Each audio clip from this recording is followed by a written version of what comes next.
Soyez bénis en Jésus, bienvenue à cette nouvelle rubrique Mon verset clé. Et aujourd'hui, je vais vous présenter un verset important tiré de la Bible, notamment pour ce mois du livre de Matthieu. Et on va regarder deux versets en fait qui sont extrêmement intéressants. On va commencer par Matthieu, le chapitre 16 et le verset 12.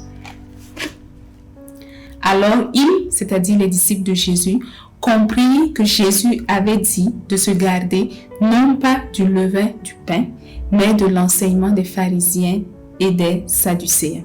Ce verset-là nous montre en fait que Jésus n'était pas du tout d'accord avec l'enseignement des pharisiens et des sadducéens.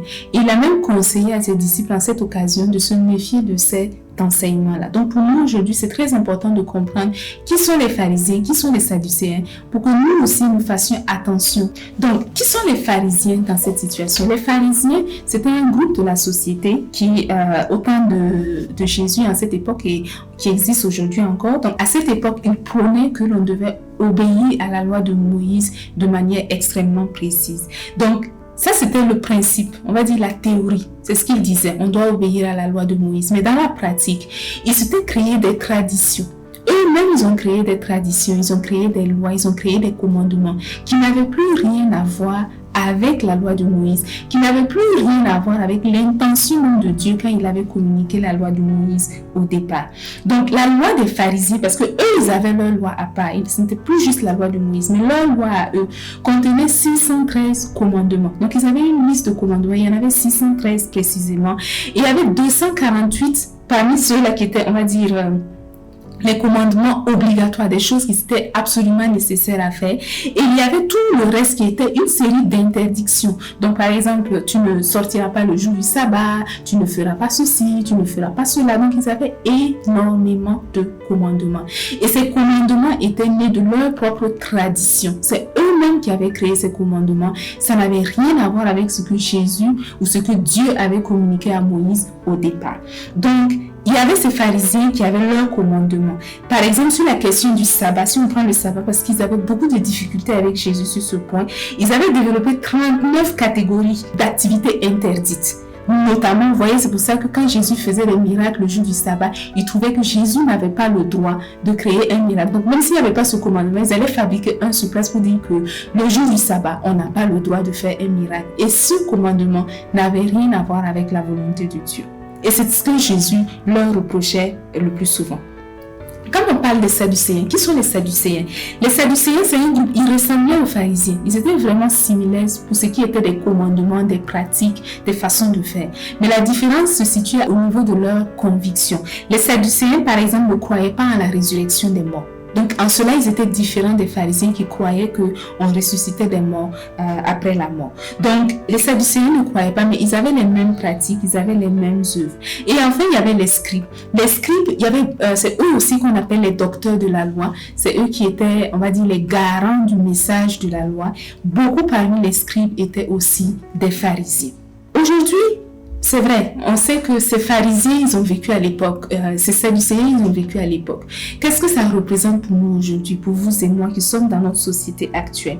Donc, qui sont les pharisiens, les sadducéens dans notre génération aujourd'hui? Jésus nous a donné des éléments pour les reconnaître. C'est vrai qu'à l'apparence, il n'y en a plus. Il n'y a plus personne qui est pharisien. Mais si vous regardez bien, vous allez vous rendre compte qu'autour de vous, il y a beaucoup de personnes qui continuent de se comporter comme des pharisiens et comme des sadducéens. Et pour nous aussi, nous devons faire attention à ne pas écouter leur message, parce que leur message, de la même manière qu'ils s'opposaient à Jésus à l'époque, continue de s'opposer à l'œuvre que Jésus veut accomplir dans notre vie. Donc regardons Matthieu le chapitre 23, verset 5 jusqu'au verset 7. Ils font toutes leurs actions pour être vus des hommes. Ainsi, ils élargissent leurs phylactères et ils agrandissent les franges de leurs vêtements. Ils aiment la première place dans les repas, les premiers sièges dans les synagogues et les salutations sur les places publiques. Ils aiment aussi être appelés par les hommes rabbis. Et ça nous donne des éléments. Donc aujourd'hui, qui est le pharisien, qui est le sadducéen dont nous devons nous méfier?